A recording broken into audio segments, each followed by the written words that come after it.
पछिल्लो 24 घण्टामा 6825 जनामा कोरोना संक्रमण पुष्टि, 75 जनाको मृत्यु। उपत्यकामा निषेधाज्ञाका कारण संक्रमण घट्यो, आजबाट केही खुकुलो। साउनसम्म सबै परीक्षा सक्ने त्रिवीको तयारी। आफ्नै भाउजूले कोठामा केटा बोलाएर 4 दिनसम्म गराइन् करणी। सिर्जना वाग्लेलाई जहाँ भेटे पनि कालो मोसो दली दिने र जुत्ताको माला लगाइदिने चेतावनी। कुलमा नहुँदा नभएको लोडसेडिङ अहिले किन? विजय लामा। असार 1 गतेदेखि 2 महिनासम्म मेलम्चीको पानी नआउने। एमाले विसर्जन गरी नयाँ दल खोल्ने माधव नेपाल पक्षधर 17 जनसङ्गठनका प्रतिनिधिको चेतावनी। नयाँ पार्टी खोल्न ढिला गर्नु हुँदैन, ओलीसँग मिल्न सकिँदैन झलनाथ खनाल। एक्लिँदै गएका प्रधानमन्त्री ओली घेराबन्दीमा। बिकेन कुखुराको मासु, किसान चिन्तामा। 3 देशमा आजदेखि उडान यस्तो छ, उडान तालिका। दर्शकबिन नमस्कार, यहाँहरूलाई हार्दिक स्वागत छ। आज पनि केही महत्त्वपूर्ण समाचारका साथ उपस्थित भइसकेका छौँ। हाम्रो समाचारलाई अन्तिमसम्म हेर्न र साथीभाइ तथा आफन्तहरूमा सेयर गर्न भने नबिर्सिनुहोला। हरेक समाचारहरू उत्तिकै महत्त्वपूर्ण छन् र हाम्रो समाचार कुन देशबाट कुन जिल्लाबाट हेर्दै हुनुहुन्छ तलको कमेन्ट बक्समा गएर कमेन्ट गर्नुहोला। दर्शकबिन समाचारको सुरुमा कोरोनाको पछिल्लो प्रसङ्ग।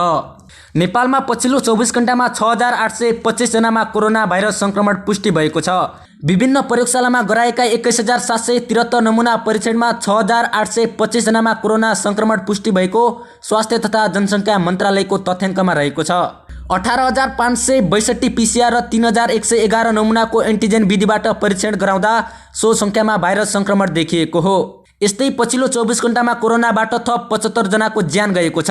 यो सहित नेपालमा कोरोनाबाट ज्यान गुमाउनेको सङ्ख्या 7330 पुगेको छ। मन्त्रालयका अनुसार बिहेबार 5904 जना कोरोना मुक्त भएका छन्। हाल 1,18,039 जना कोरोना सक्रिय सङ्क्रमित रहेका छन्। दर्शकबिन यसै गरी अर्को प्रसङ्ग।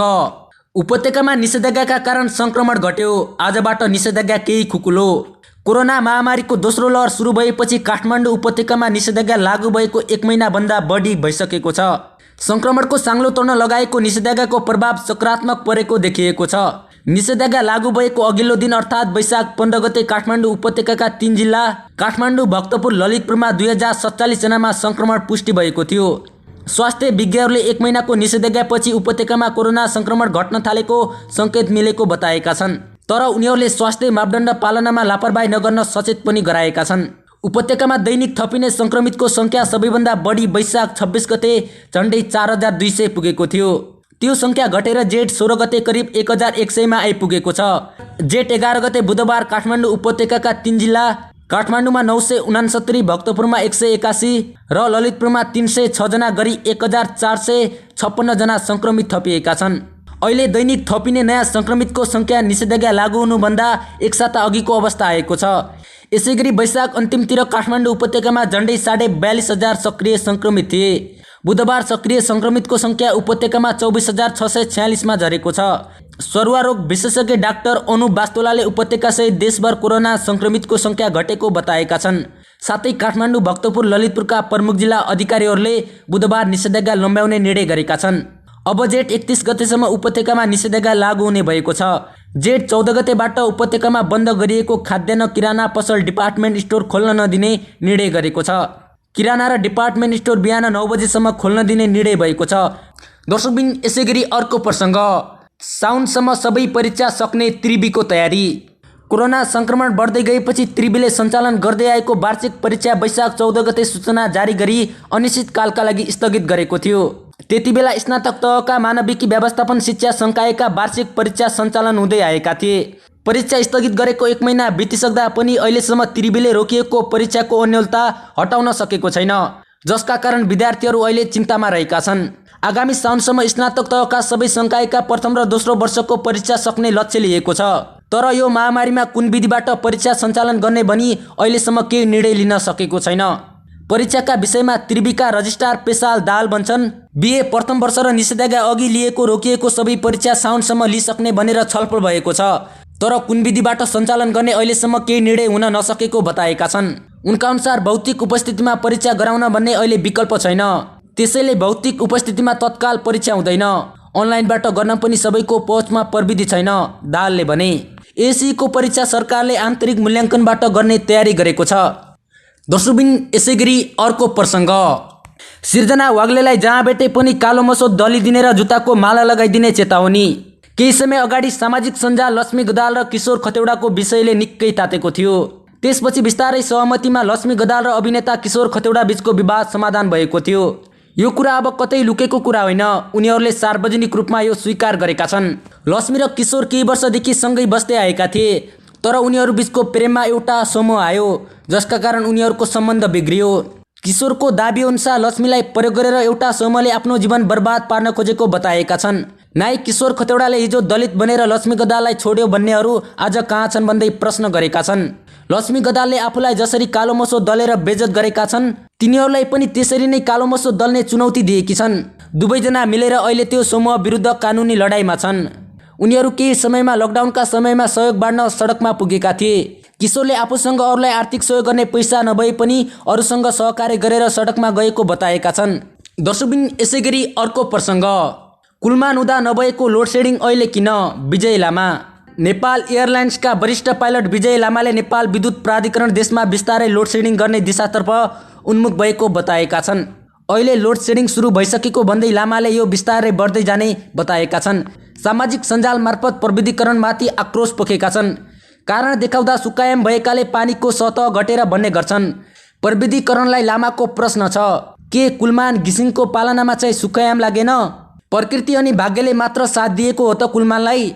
अबको केही समयमा इन्भर्टर अनि जेनेरेटर माफियाहरू सलबलाउने उनले अनुमान गरेका छन्। यही अवस्था जारी रहे अब फेरि जनता र देशलाई पुरानै अवस्थामा पुर्याउन सक्ने लामाको भनाइरहेको छ। अहिले जे पनि जनताले चुपचाप सहने भइसकेको लामाको भनाइरहेको छ।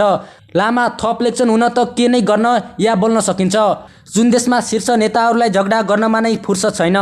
झै झगडा गर्न छोडेर देश विकासका काम कुरा पो गर्ने हो कि भनेर उनले प्रश्न गरेका छन्।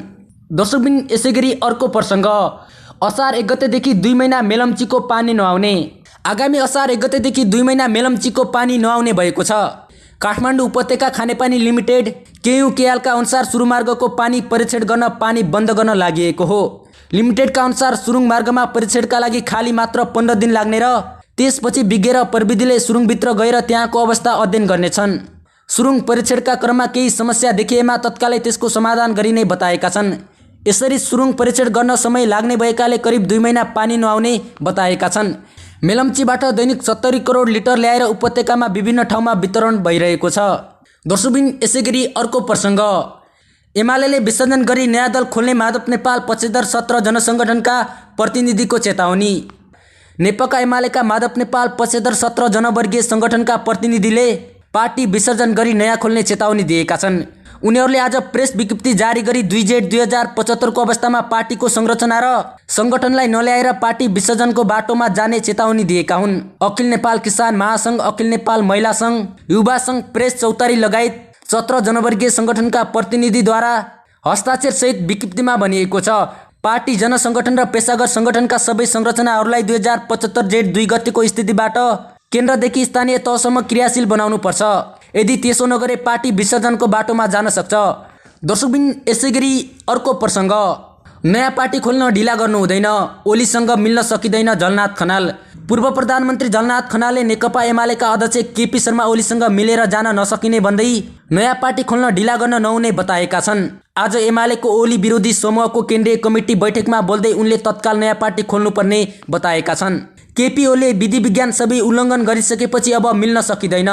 भर्चुअल बैठकमा खनालको भनाई उद्धत गर्दै एक नेताले भने नयाँ पार्टी खोल्न ढिला गर्नुहुन्न। केही समय एमालेका अध्यक्ष KP शर्मा ओलीको आलोचनामा समय खर्चिएका खनालले साहसका साथ बढ्नुपर्ने बताएका छन्। अहिले आत्तिने बेला नभएको र जोस जागरका साथ बढ्ने बेला भएको बताएका छन्। आफूहरूको समूहमा कम्युनिस्ट आन्दोलनका सच्चा नेता कार्यकर्ता रहेको समेत बताएका छन्। अहिले समूह सानो भए पनि भविष्यमा राम्रो कार्यक्रम र एजेन्डाका साथ फैलिने बताएका छन्। विगतमा पनि आफूहरूले सानो समूह हुँदाहुँदै देशको ठुलो दल बनाएको अनुभव सुनाए। ओलीसँग कुनै पनि हालतमा सम्झौता गर्न नहुनेमा खनालले जोड दिएका छन्। दर्शकबिन यसैगरी अर्को प्रसङ्ग, एक्लिँदै गएका प्रधानमन्त्री ओली घेराबन्दीमा। नेकपा एमालेका अध्यक्ष दोस्रो पटक प्रधानमन्त्रीको जिम्मेवारी सम्हालेको 39 महिना पार गरिँदा धेरै सहयात्री छुटिसकेका छन्। 2074 फागुन 3 गते संविधानको धारा 76 को 2 अनुसार प्रधानमन्त्रीको जिम्मेवारी सम्हाल्दा ओलीको साथमा सिङ्गो एमाले थियो। सरकारको नेतृत्व सम्हाल्दा 2/3 नजिक बहुमत प्राप्त समर्थन 3 वर्ष पुरा गरिरहँदा गुमेको छ। अहिले ओली सरकार अल्पमतमा रहेको छ। संसदमा विश्वासको मत लिन नसक्ने भन्दै ओली सरकारले राष्ट्रपतिलाई पत्र बुझाएको छ। तर नयाँ सरकार गठनको प्रक्रिया सुरु भएपछि फेरि बहुमत रहेको ओलीले नयाँ सरकारको दाबी गरेका थिए। उक्त दाबीलाई राष्ट्रपतिले खारेज गरिदिएकी छिन्। 3 वर्ष अगाडि सरकार बनाउँदा साथ दिएका माओवादी केन्द्र र तत्कालीन सङ्घीय समाजवादी फ्रमबाट बाहिरिएर ओली सरकारको विकल्प खोजिरहेको थियो। एमालेकै माधव कुमार नेपाल, झलनाथ खनाल समूह पनि ओली सरकारको विकल्प खोजिरहेका छन्। आफ्नै पार्टीको समर्थन गुमाएका ओली सरकारको विस्थापितका लागि नेपाल समूहले विपक्षी गठबन्धनसँग मिलेर काङ्ग्रेस सभापति शेरबहादुर देउवालाई प्रधानमन्त्री बनाउन हस्ताक्षर गरेका थिए। आफ्नै पार्टीभित्रबाट विश्वास र समर्थन लिन नसकेका प्रधानमन्त्री ओलीले विपक्षी दलहरूको भरोसा पनि गुमाएर एक्लिँदै गएका छन्। एक्लिँदै गएका एमालेका अध्यक्ष तथा प्रधानमन्त्री ओली घेराबन्दीमा पनि परेका छन्। विपक्षीका साथ गुमाएका ओली विरुद्ध पार्टीका शीर्ष नेताहरू देखिएका बेला अब पार्टीका भातृ सङ्गठनहरूले खुला रूपमा चुनौती दिन थालेका छन्। बिहीबार माधव कुमार नेपाल समूह निकट जनसङ्गठनले पार्टी विधान विपरीत भएकाले निर्णय सच्याएर एमालेलाई विभाजनबाट रोक्न अध्यक्ष केपी शर्मा ओलीसँग सार्वजनिक रूपमा आग्रह गरेका छन्। दर्शकबिन, यसैगरी अर्को प्रसङ्ग, बिकेन कुखुराको मासु, किसान चिन्तामा। बागलुङ नगरपालिका 3 का कुखुरापालक किसान देवेन्द्र पुनमा रहेका 300 ब्रोइलर कुखुराले 60 दिन लाग्यो। तौल बढेर 4 किलो बढी भइसके। पहिला 40-45 दिनमै कुखुरा बेच्नु पर्थ्यो, अहिले कुखुरा खोरमै थन्किएका छन्। महँगो दाना खुवाएर पाल्नुपर्ने स्थिति छ। निषेधाज्ञाका कारण कुखुरा बिकेको छैन। बजार व्यवसाय ठप्प छ। मासुको खपत घटेको छ। यही बेला मूल्यमा पनि गिरावट आएको छ। जिउँदो कुखुराको मूल्य प्रति किलो रु 320 बाट 230 मा झरेको छ पुनले भने। निषेधाज्ञा अघि रु 500 बढी पुगेको मासुको मूल्य अहिले घटेर 440 भएको छ। कुखुरा पालनमा खर्च धेरै छ। यसपालि लागत पनि नउठ्ने भयो। किसानलाई उल्टो घाटा छ पुनले भने। कहिले स्थिति सहज हुन्छ भन्ने पनि कुनै टुङ्गो छैन। मासु धेरै खपत हुने होटेल पनि अहिले बन्द छन्। फाटफुट रूपमा घरायसी प्रयोजनका लागि मात्र मासुको बिक्री भइरहेको छ। कतिपय व्यवसायी मासु पसल पनि बन्द गरेर बसेका छन्। खाद्यान्न, तरकारी, माछा मासु लगायत दैनिक उपभोग्य सामग्री खरिदका लागि बिहान 10 बजेसम्म मात्र बजार खुल्छ। कुखुरापालक किसानले गरेको बिमा पनि 50 दिनका कुखुरामा मात्र लागू हुन्छ। 50 दिन कटेका कुखुरा कुनै रोग व्याधिले मरे पनि किसानले बिमा रकम पाउँदैनन्। पोल्ट्री व्यवसायी सङ्घका अध्यक्ष ध्रुव श्रेष्ठले यही बेला रानीखेत रोगले पनि कुखुरा पालक किसानलाई सताएको बताएका छन्। 3-4 जना किसानको त खोर नै रित्यो। एकातिर निषेधाज्ञाले कुखुरा नै उठेको छैन, अर्कोतिर रोगले किसानलाई अप्ठ्यारो परेको छ उनले भने। बिक्रीका लागि तयार भएको कुखुरा ठुलो मात्रामा किसानमा रोकिएको श्रेष्ठले बताएका छन्। दर्शकबिन, यसैगरी अर्को प्रसङ्ग, 3 देशमा आजदेखि उडान यस्तो छ। कोभिड-19 महामारी नियन्त्रण गर्न सरकारले आन्तरिक तथा अन्तर्राष्ट्रिय उडान बन्द गरेको छ। बन्दकै बीचमा 3 देशमा भने आजदेखि अन्तर्राष्ट्रिय उडान सञ्चालन हुने भएको छ। मन्त्री परिषदको 13 जेठको बैठकले भारत, कतार, टर्कीमा विशेष उडान गर्ने निर्णय गरेको थियो। मन्त्री परिषदको निर्णयअनुसार नेपाल नागरिक उडान प्रविधिकरणले आजदेखि लागू हुने गरी विशेष उडान तालिका बनाएको छ। प्रविधिकरणले जारी गरेको विशेष उडान तालिका अनुसार 3 दिनमा सातामा 5 उडान हुनेछन्। Nepal airlines, Turkey airlines, Qatar Airways र एयर इन्डियाले उडान गर्ने प्रविधिकरणका उडान अनुमति शाखाका उपप्रबन्धक ज्ञानेन्द्र भुलले जानकारी दिएका छन्। नेपाल टर्की उडान आजदेखि सञ्चालन भएको छ। यस्तै 24 जेठबाट हरेक सोमबार नेपाल कतार उडान हुने भएको छ। नेपाल एयरलाइन्सले काठमाडौँबाट दोहाका लागि उडान गर्ने तालिका रहेको छ। हरेक सोमबार नेपाल एयरलाइन्सको जहाजले काठमाडौँ दोहा काठमाडौँ उडान तालिका रहेको छ। 24 जेठबाटै कतार एयरवेजको जहाजले दोहा काठमाडौँ उडान गर्ने भएको छ। यसैगरी नेपाल एयरलाइन्सले हरेक बुधबार काठमाडौँदेखि दिल्ली, दिल्लीदेखि नेपाल उडान गर्ने भएको छ। त्यस्तै भारतको एयर इन्डियाले हरेक शुक्रबार दिल्लीदेखि काठमाडौँ, काठमाडौँदेखि दिल्ली उडान गर्ने तालिका सार्वजनिक गरेको छ। दर्शकबिन, यसैगरी आजको अन्तिम प्रसङ्ग, सुनको मूल्य बढ्यो, प्रतितोला 95,000 नजिक पुग्यो। नेपाली बजारमा सुनको मूल्य निरन्तर रूपमा बढ्दै गएको छ। बढ्ने क्रममा बिहीबार सुनको मूल्य 95,000 नजिक पुगेको छ। नेपाल सुनचाँदी व्यवसायी महासङ्घका अनुसार बिहीबार सुन प्रतितोला 400 रुपियाँले वृद्धि हुँदै 94,900 रुपियाँ पुगेको छ। आज तेजाबी सुनको मूल्य समेत 94,400 रुपियाँमा कारोबार भइरहेको छ। यता चाँदीको मूल्य भने बुधबारको मूल्यमा थप 15 रुपियाँले बढेर 1,375 रुपियाँमा कारोबार भइरहेको छ। दर्शकबिन, तपाईँले सुन्नुभयो आजका प्रमुख समाचारहरू। दर्शकबिन, तपाईँ के भन्न चाहनुहुन्छ? यस भिडियोप्रति तपाईँका कुनै सल्लाह र सुझाव भए तलको कमेन्ट बक्समा लेखिदिनुहोला। अर्को भिडियोमा पुनः पनि उपस्थित हुने बाचा गर्दै अहिलेलाई भने यस भिडियोबाट छुटिन चाहन्छु। तपाईँको दिन शुभ रहोस्।